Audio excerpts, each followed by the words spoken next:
Hello friends, आप सभी को नमस्कार। मैं हितेश कुमार एक बार फिर से आप सभी का ज्ञानकोश यूट्यूब चैनल में स्वागत करता हूं।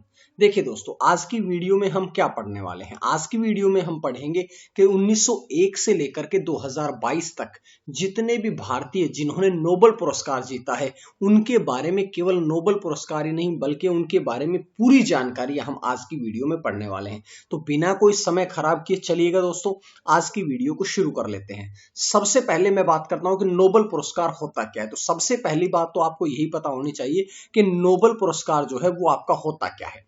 नोबेल पुरस्कार जो है वो आपका दुनिया का सबसे प्रतिष्ठित पुरस्कारों में से एक है, जिसको आप स्वीडिश व्यवसायी और परोपकारी अल्फ्रेड नोबेल के नाम पर इसका पुरस्कार का नाम रखा गया है। तो अगर आपसे कोई पूछे कि इसका नाम किसके नाम पर रखा गया, तो भैया अल्फ्रेड नोबेल के नाम पर रखा गया, जिनका जो है कहां के थे, स्वीडन के थे। तो यहां से दो बातें आपने सीख ली है। आगे चलता हूं आपके साथ में आगे चलते हुए पढ़ता हूं कि भैया मानव जाति के लिए सबसे कल्याणकारी काम करने के लिए, यानी कि जो मानव जाति के लिए सबसे कल्याणकारी काम करता है उनको इस पुरस्कार से सम्मानित किया जाता है। ठीक है ना, उनको इस पुरस्कार से सम्मानित किया जाता है। इसकी नगद धनराशि जो है वो प्रतिवर्ष बढ़ाई जाती है। 2001 में सभी विजेताओं को लगभग 10 मिलियन स्वीडिश क्रोनर से सम्मानित किया गया था, जो लगभग, ऐसा आप समझ लीजिएगा, ऐसा आप अनुमान लगा लीजिएगा कि 1.1 अमेरिकी डॉलर के बराबर है। तो यहां से आपके सामने सारी बातें मैंने आपको बता दी है। अब मैं आपके सामने आगे चलता हूं कि अल्फ्रेड नोबेल जो है इनकी याद में 1901 में इसे शुरू किया गया था। ये नोबेल पुरस्कार शांति, साहित्य, भौतिकी, रसायन, चिकित्सा विज्ञान और अर्थशास्त्र के क्षेत्र में दिया जाता है। प्रशस्ति पत्र के साथ में 14 लाख डॉलर के आसपास की संपत्ति दी जाती है। ठीक है कि नहीं। और अगर मैं आपसे कहूं कि अल्फ्रेड नोबेल कौन थे, महान वैज्ञानिक थे जिन्होंने अपने जीवन में लगभग 355 आविष्कार किए और उन्होंने 1867 में डायनामाइट की खोज भी करी थी। उनकी मृत्यु दिसंबर 1986 में।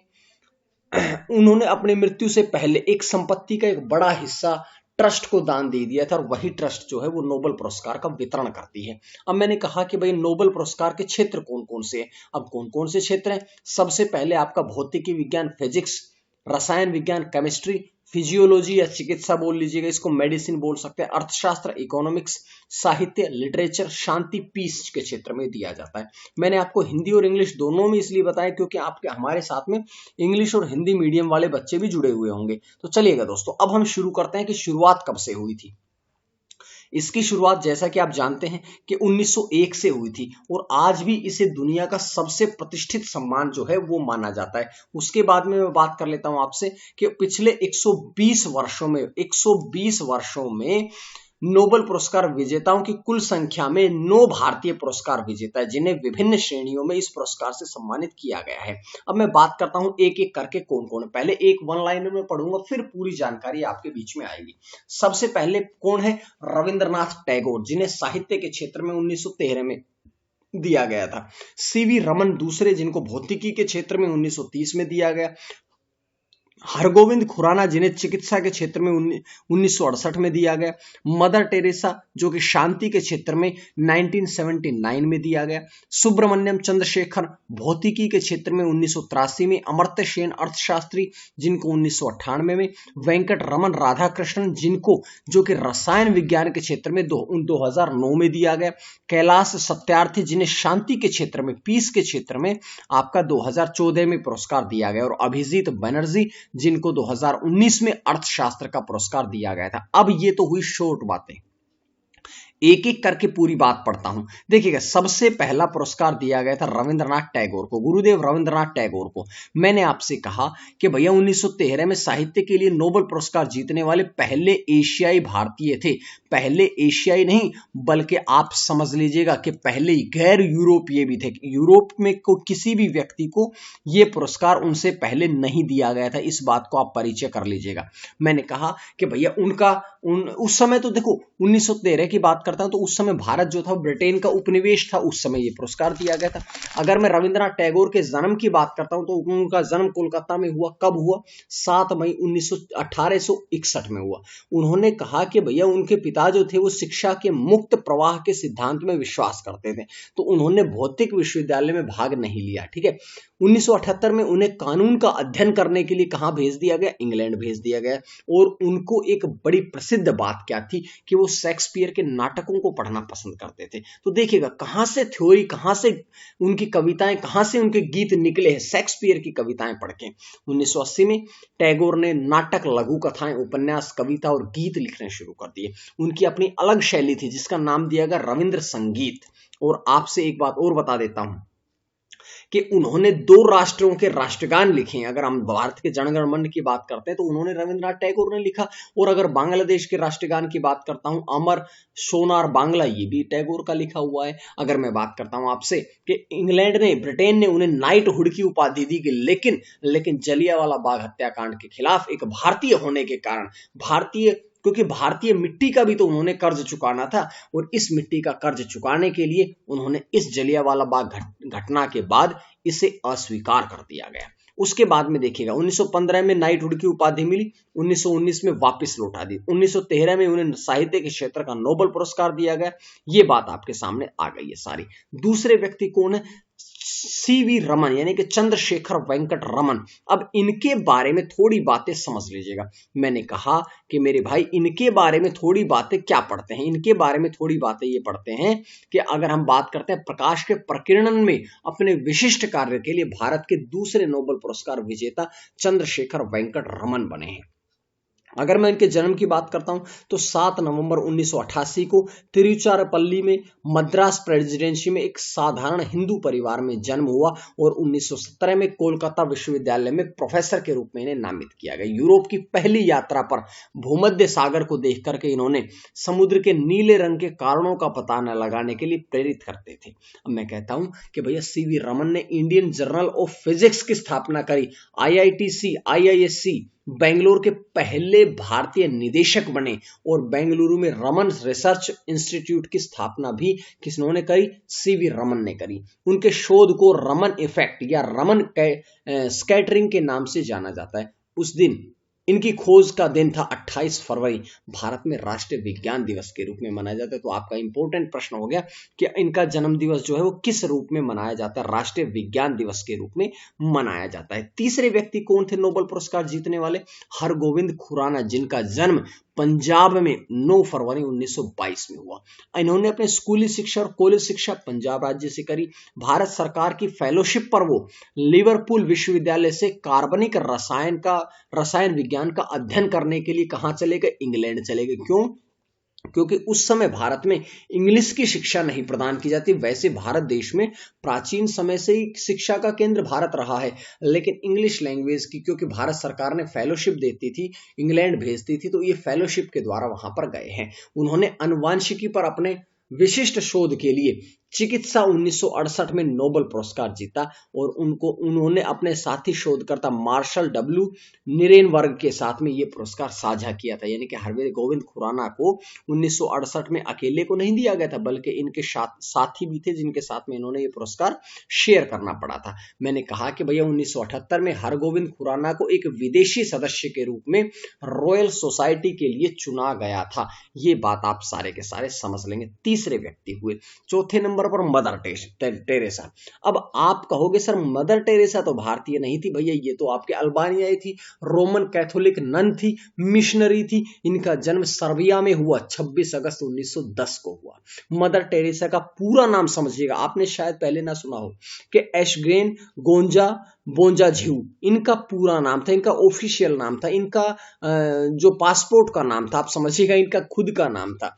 लेकिन 19 वर्ष की उम्र में ये भारत आई और खुद को गरीब और पीड़ित लोगों की सेवा के लिए समर्पित कर दिया। सबसे पहले इन्होंने दार्जिलिंग में प्रशिक्षण लिया और लोगों को पढ़ाया। और मदर टेरेसा भारतीय मूल को अपनाने के बाद पहली भारतीय महिला बनी जिनको नोबेल पुरस्कार प्राप्त हुआ है। इनको और अनेक पुरस्कार मिले, वो सारे बताऊंगा आपको। 1979 में जरूरतमंद, गरीब और सेवा और उत्थान के लिए समर्पित एवं पीड़ित मानवता की मदद करने के लिए इन्हें नोबेल शांति पुरस्कार से सम्मानित किया गया। इनके अन्य पुरस्कार सुनिएगा। नोबेल शांति पुरस्कार 1979 में, भारत रत्न का पुरस्कार 1980 में, पोप जॉन 23वां शांति पुरस्कार 1971 में, अल्बर्ट स्विजनर अंतरराष्ट्रीय पुरस्कार 1975 में, रमन मैग्सेसे अंतरराष्ट्रीय पुरस्कार 1962 में, टेम्पल्टन पुरस्कार 1973 में, golden honour of the nation 1994 में, पद्मश्री पुरस्कार 1962 में, जवाहरलाल नेहरू अंतरराष्ट्रीय पुरस्कार 1969 में, ऑर्डर ऑफ मेरिट 1983 में और प्रेसिडेंशियल मेडल ऑफ फ्रीडम 1985 में यह पुरस्कार उनको दिया गया। तो ये थी मदर टेरेसा। इनके बाद में पांचवें व्यक्ति बने सुब्रमण्यम चंद्रशेखर। इनका जन्म अक्टूबर 1910 में लाहौर में हुआ और उस समय भारत जो था वो ब्रिटिश शासन के अधीन था। 12 वर्ष की उम्र तक ये घर पर ही पढ़ाए गए। अपने स्कूल और कॉलेज की शिक्षा इन्होंने मद्रास से प्राप्त करी। चंद्रशेखर को कैम्ब्रिज विश्वविद्यालय में स्नातक अध्ययन के लिए भारत सरकार की छात्रवृत्ति से सम्मानित किया गया। ये बात आप समझ लेंगे, यानी कि भारत सरकार छात्रवृत्ति देती थी, फेलोशिप देती थी, जिसके कारण ये कैम्ब्रिज विश्वविद्यालय तक पहुंच गए। चंद्रशेखर एक अमेरिकी भारतीय खगोल भौतिक विज्ञ थे जो अपने पूरे पेशेवर जीवन के लिए संयुक्त राज्य अमेरिका में रहे और शिकागो विश्वविद्यालय में लंबे समय से प्रोफेसर के रूप में इन्होंने कार्य किया है। अगर हम बात करते हैं इनके शोध के बारे में, तो इन्होंने द एस्ट्रोफिजिकल जर्नल के संपादक के रूप में भी काम किया है। अगर हम बात करें विलियम ए फॉलर के साथ, चंद्रशेखर को स्टार संरचना और विकास की महत्वपूर्ण भौतिक प्रक्रियाओं के सैद्धांतिक अध्ययन के लिए भौतिकी का नोबेल पुरस्कार 1983 में दिया गया। 1983 में इन्हें पुरस्कार से सम्मानित किया गया। ठीक है कि नहीं। 12 साल की उम्र तक वो घर पर ही पढ़ाए क्योंकि वो फीस भरने लायक नहीं थे। समझिएगा बात को, है ना। और इसके बाद में मैंने बताया कि पानी के जहाज पर इंडिया से इंग्लैंड तक का सफर तय करने के दौरान उन्होंने अपनी थ्योरी की खोज की। उन्होंने कहा कि उनका उल्लेख है कि जिनके मुताबिक व्हाइट ड्वार्फ स्टार का मार्स सूर्य से 1.44 गुना होगा तो वो ब्लैक होल बन जाएगा। ये भी इन्होंने कहा। इन्होंने सितारों की संरचना और विकास के लिए 1983 में नोबेल पुरस्कार से सम्मानित किया गया। ठीक है कि नहीं। तो ये मैंने इनके बारे में बताया है। छठे नंबर पे आते हैं अमर्त्य सेन। 1931 में बंगाल में इनका जन्म हुआ। उन्हें इनका नाम रविंद्रनाथ टैगोर ने दिया क्योंकि इनकी मां एक विद्वान शिक्षाविद थी जो टैगोर के संगठन से निकटता से जुड़ी हुई थी और इसलिए टैगोर ने इनका नाम अमर्त्य सेन दिया है। ठीक है कि नहीं। अमर्त्य सेन भारत के एक अर्थशास्त्री और दार्शनिक है जिन्होंने कल्याणकारी अर्थशास्त्र, सामाजिक पसंद सिद्धांत, सामाजिक और आर्थिक न्याय, अकाल अर्थशास्त्र, निर्णय सिद्धांत, अर्थशास्त्र विकास आदि में योगदान दिया। इनके काम कौन सा कि अर्थशास्त्र में कल्याणकारी योगदान के लिए 1998 में आर्थिक विज्ञान में नोबेल मेमोरियल पुरस्कार और 1999 में भारत रत्न पुरस्कार, भारत रत्न मतलब भारत का सर्वोच्च सम्मान, नागरिक सम्मान, ठीक है, से सम्मानित किया गया। वे 2012 में भारतीय मानव विकी पुरस्कार प्राप्त करने वाले पहले गैर अमेरिकी थे और उन्होंने संयुक्त राष्ट्र विकास सूचकांक के निर्माण में भी सहायता दी है। अमर्त्य सेन को 2010 में टाइम मैगजीन की दुनिया के सबसे 100 प्रभावशाली व्यक्तियों में शामिल किया गया। हाल ही में 2021 की अगर मैं बात करूं तो अमर्त्य सेन को सामाजिक विज्ञान श्रेणी में शीर्ष स्पेनिश पुरस्कार से भी सम्मानित किया गया। ये आप समझिएगा, जिन्हें नोबेल पुरस्कार मिल जाता है तो उनकी छोटी मोटी उपलब्धियों के बारे में ज्यादा गौर नहीं करते हैं। ये तो सब छोटी बातें हैं, मेन तो नोबेल पुरस्कार है। वेंकट रमन रामाकृष्णन 7वें व्यक्ति जिनको पुरस्कार से सम्मानित किया गया। वेंकट रमन एक भारतीय मूल के ब्रिटिश अमेरिकी संरचनात्मक जीव विज्ञानी है। आजाद भारत में 1952 में तमिलनाडु के कुड्डालोर जिले में मध्य वर्गीय परिवार में इनका जन्म हुआ। माता पिता दोनों वैज्ञानिक थे, तो सीधी सी बात है बच्चे को तो नोबेल पुरस्कार मिलना ही है। वेंकट रमन ने अपनी स्कूली शिक्षा, कॉलेज की शिक्षा गुजरात से प्राप्त करी। स्कूल की शिक्षा भी और कॉलेज की शिक्षा भी गुजरात से प्राप्त करी। 1976 में ओहायो विश्वविद्यालय अमेरिका से डॉक्टर ऑफ फिलोसफी पूरा करने के बाद अमेरिका चले गए और तब से राइबोसोम पर शोध पर ध्यान केंद्रित करना शुरू कर दिया और 2015 से 2020 तक वे रॉयल सोसाइटी के अध्यक्ष भी रहे हैं। 7वें व्यक्ति वेंकटरमन राधाकृष्णन ने थॉमस ए स्ट्रीज और आडा योनाथ के साथ में राइबोसोम की संरचना और उनके कार्य के लिए 2009 में रसायन विज्ञान में नोबेल पुरस्कार साझा किया है। अगर मैं बात करूं इनकी, तो इस भारतीय नोबेल पुरस्कार विजेता को 2020 में अमेरिकन फिलोसॉफिकल सोसाइटी और ब्रिटिश लाइब्रेरी के निर्देशक मंडल के लिए भी चुना गया था। इतनी सारी उपलब्धियां हैं इन सभी लोगों के, हमें गर्व है कि हम भारतीय हैं और इन्होंने हमारे देश का नाम रोशन किया है। कैलाश सत्यार्थी एक भारतीय समाज सुधारक है जिन्होंने भारत में बाल श्रम के खिलाफ लड़ाई लड़ी। इनका जन्म 11 जनवरी 1954 को भारतीय राज्य मध्य प्रदेश में हुआ। कैलाश सत्यार्थी ने स्कूली शिक्षा, कॉलेज की शिक्षा विदिशा मध्य प्रदेश से प्राप्त करी है और 2014 में कैलाश सत्यार्थी साथ में पाकिस्तान की मलाला यूसुफजई बच्चों और युवाओं के दमन के खिलाफ और सभी बच्चों की शिक्षा के अधिकार के लिए उनके संघर्ष के लिए नोबेल शांति पुरस्कार से नवाजा गया। 2021 की बात करता हूं तो संयुक्त राष्ट्र महासचिव एंटोनियो गुटेरेस ने भारतीय नोबेल पुरस्कार विजेता कैलाश सत्यार्थी को एक सतत विकास लक्ष्यों अधिवक्ता के रूप में भी शामिल किया गया, नामित किया गया।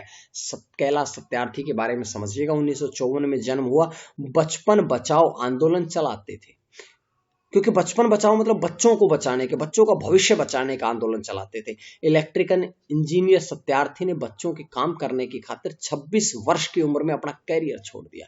इन्होंने चाइल्ड लेबर के खिलाफ अभियान चला करके हजारों बच्चों की जिंदगी बचाने का काम किया है। कितने महान व्यक्ति हैं। अभिजीत विनायक बैनर्जी के बारे में, और अंतिम व्यक्ति जिनको ये पुरस्कार दिया गया भारतीय व्यक्ति, उनके बारे में भी पढ़ते हैं कि अभिजीत बैनर्जी एक भारतीय मूल के अमेरिकी अर्थशास्त्री हैं जिनका जन्म 28 फरवरी 1961 को मुंबई में हुआ।